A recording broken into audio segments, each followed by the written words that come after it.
such a pleasure to have you here. Thank you for asking us, and pleasure to be in IIT at the conference. You bring a different perspective. Actually, it is an honor in some ways, or more than one ways I should say, that we're talking to the founder who is, so successfully running the Jaipur Lit Festival, which is now one of the largest in the world, and people look up to emulate that not only in India but other parts of the world. Will be very exciting to learn from you the nuts and bolts of how it started, because it was not easy. It had went through very rough patches, but now it is admired. Harvard Business School teaches a case study on how the festival in such a short period of time has become a sort of market leader. And when I went in to hear about it, I was like surprised, because they sort of attributed all kinds of vision statements as to how we got to where we are. Much of what happened was really accidental, and very little of it was planned, that we became the largest festival of its kind. But I keep saying, festivals are strange creatures, and you need some ingredients to make a successful festival. So one is location, and the fact that it's India, the fact that the world today is looking at India for many different reasons, and the fact that there's so much of creative content coming out of India. I think that was one. Jaipur is a no-brainer. It's its heritage is incredible. There's a great retail therapy you can do there. It has an international airport. It has infrastructure. So again, that was a no-brainer in terms of a space. And then in choosing Digi Palace, or rather in this case, Digi Palace chose us. It's a wonderful old Haveli, or equivalent of what the British would call a country home.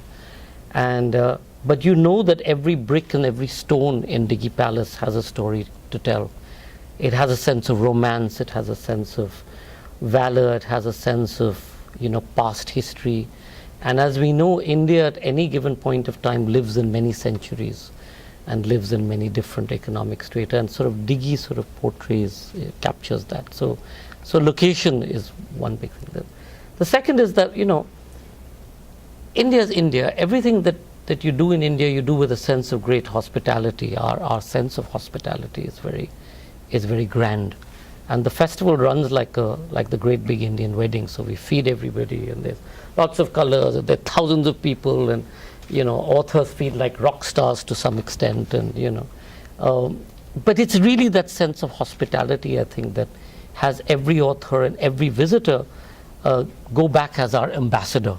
And that's the reason why, when the festival started with 60 authors and about 7,000 people, today we have over 300 authors, and this year we had over 270,000 people who came through over 5 days, and then we have about 500,000 people who come online.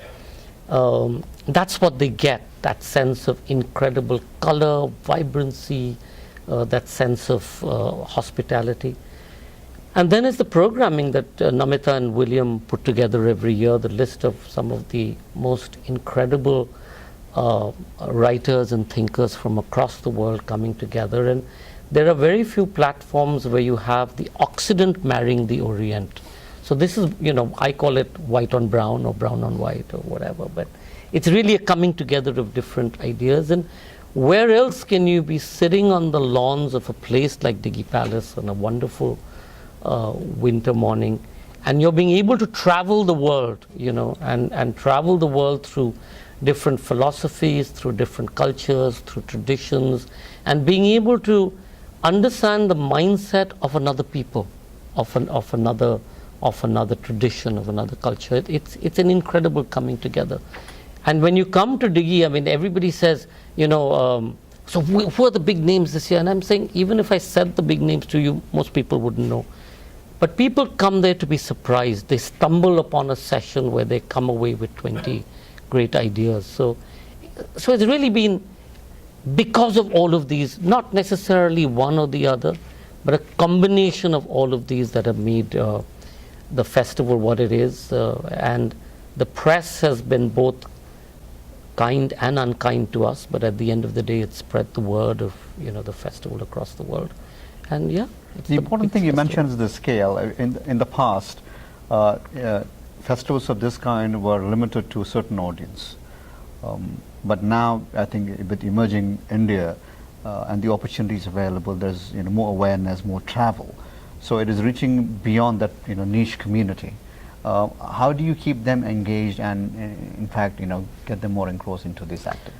The funny thing is, everybody in the early years, and even now, continue to tell me, who are these people who come? They're not literature lovers, and you should stop them. It's too crowded.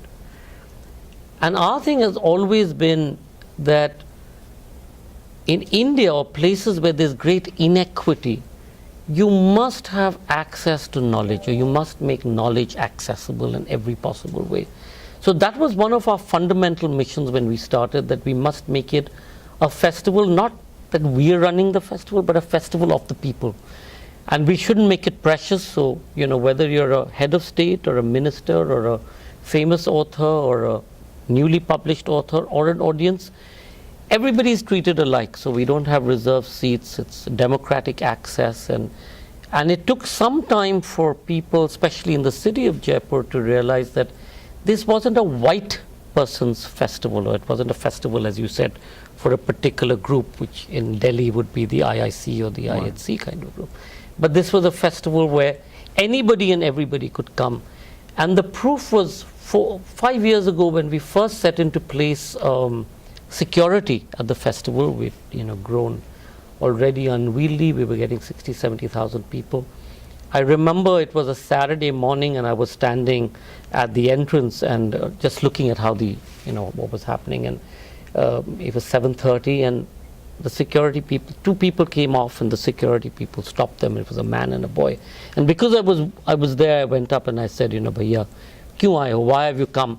And he said, I sleep on the platform opposite SMS hospital down the street. And I know that I'll never be able to afford to send my son to school, nor buy him a book. But I thought that if he heard a story, it would change his life forever. Wow. And I was told that you have stories here. So therefore I came.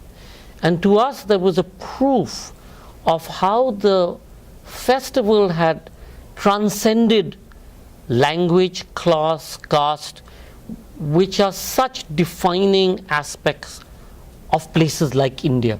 And it's not just India, it's most of Asia, even in America, of course, if you're born on the other side of the tracks, you suffer the same thing.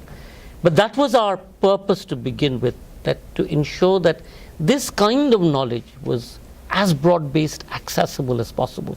Therefore, everything that we do goes online, goes on the net, and we have 3 times the number of people who access us online than who are able to come there physically, which is our great purpose.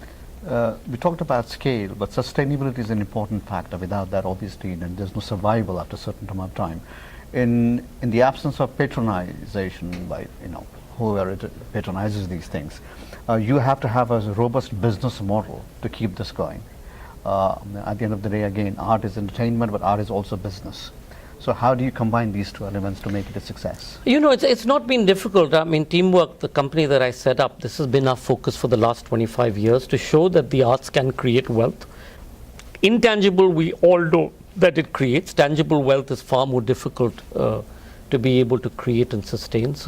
But we've been able to prove in different countries and cities, whether it's in South Africa or Egypt or Israel or Thailand or wherever else we work, that we're able to do that in a particular way. And it's not been easy. If we had done a dipstick survey before we set up the Jaipur Literature Festival and did the whole marketing thing of, will Jaipur accept a literary festival? Of course, nobody in their wildest dreams would have said that it would. But our belief that the city had the fundamentals that would allow it to grow, which is, as I said, infrastructure, location, retail, therapy, access, etc., which then asked the question, as you said, how will we find resources? Because Jaipur, you don't necessarily have those kind of resources that you need to throw at what is now being seen as the world's largest festival. And that's taken some doing, because we had to then create a recognition for the festival as being the leader. We had to create a recognition of the Jaipur Literature Festival as a particular kind of brand identity, in a sense, which it has now become. And we tried to create wealth and value in that. That what does this mean? What does it stand for? What does the Jaipur Literature Festival stand for? It stands for a place of ideas. It stands for a place, first and foremost, where you have the freedom to come and discuss and talk and share ideas, etc., without, any of the hoopla attached around it. That, of course, has been a threat year on year. And once we were able to establish the qualities of the festival, we were then able to reach out to a whole host of people who looked at their marketing objectives and looked at how they could marry it with us. So it's not been easy, and we have to continuously reinvent the festival year on year. Festivals are funny businesses. The arts is a funny business. There's no model that you can deconstruct and then reconstruct and say, hey, if there are these 5 things, then, if I construct it around these 5 things, it'll be a success. It's always that intangible, it's the magic, and that magic is created as much by, the speakers and the writers, but also by the audience. The audience that comes there, I think the energy that they bring creates the other, creates the experience, creates the immersion of that person into, and why is it that they call it the Kumbh of literature? It's for that, it's that experience which you don't necessarily get online. So you have to travel. I mean, you can see the Kumbh Mela online as well, but you won't get that sense of experience. So you have to travel to be able to immerse yourself in that 5 days or 3 days of experience, which is special. It's a pleasure. Thank you for coming, and thank you for sharing, and more importantly, thank you for hosting the festival. Thank you very much. Thank you. We're bringing it to America. Oh, great. We're bringing a version to Boulder, 18th to the 20th, so please come for that. I will. Thank you. Thank you.